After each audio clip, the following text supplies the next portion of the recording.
দেখুন বন্ধুরা, আমি আজ একটা জিনিস বানাবো, আপনাদের সাথে শেয়ার করব। দেখি আসলে কতটুকু সত্যি হয় আর কতটুকু মিথ্যা হয়, আসলেই সম্ভব কি না। তো তাই জন্য আমি একটা ডিম নিয়ে নিয়েছি। ডিমটাকে আস্তে আস্তে করে অল্প একটু ভেঙে তারপরে আমি ডিমটার ভিতরের অংশগুলো বের করব। এই টাকাটাকি করতে করতে ভিতরের অংশটা বের হচ্ছিল না কুসুমটা, তাই আর একটু ভেঙে নিলাম। ভাঙার পরে অবশেষে দেখুন আমার কুসুমটা আস্তা বের হয়েছে। এবার আমি খোসাটাকে ভালোভাবে পরিষ্কার করে নেব। এই একটু ময়লা পড়ছে, ময়লা উঠাইল, এই নাড়াচাড়া করে অবশেষে আমি উঠাইতে পারলাম। এখন ওপেন না হয় নাই, কি অবস্থা! আমি তো বুঝছিলাম উঠে গেছে, এবার উঠে গেছে। যাই হোক, এখন আমি এটাকে ভালোভাবে পরিষ্কার করে নিয়েছি। ভালোভাবে পরিষ্কার করে নেওয়ার পরে আমি গাছ থেকে 2 রকমের ফুল ছিঁড়ে আনছি।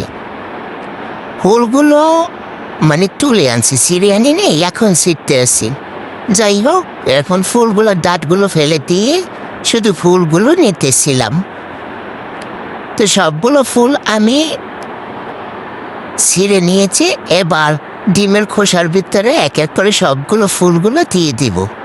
ফুলের পাপড়ি বলেন না কি বলে জানি না, এগুলোরে দিয়ে দেব। দিয়ে দেওয়ার পরে আমি একটা কাপের মধ্যে নিলাম ডিমটা। তারপরও তার ভিতরে আমি দিয়ে দিলাম পরিমাণ মতো পানি। এই পানিটা একটু পড়ে গেছে, এখন আবার আমার একটু পানি দিয়ে দিতে হইবে। পানি দিয়ে দিলাম।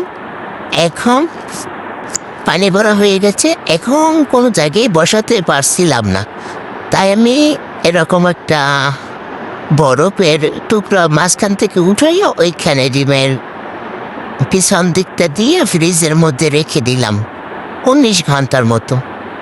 19 ঘন্টা হওয়ার পরে আমি এই ডিমটাকে বের করে নিলাম। দেখুন পানিটা একটু বেশি হয়ে গেছিল, তাই জন্য ভিতর থেকে বের হয়ে গেছে এবং ফাটতে গেছে।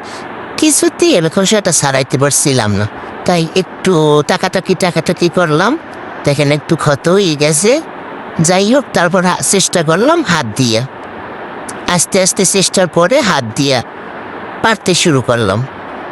দেখুন আস্তে আস্তে কিন্তু সুন্দর জিনিস বের হইতেছে। এই আস্তে আস্তে অনেকটাই ছাড়িয়ে ফেলেছি আমি।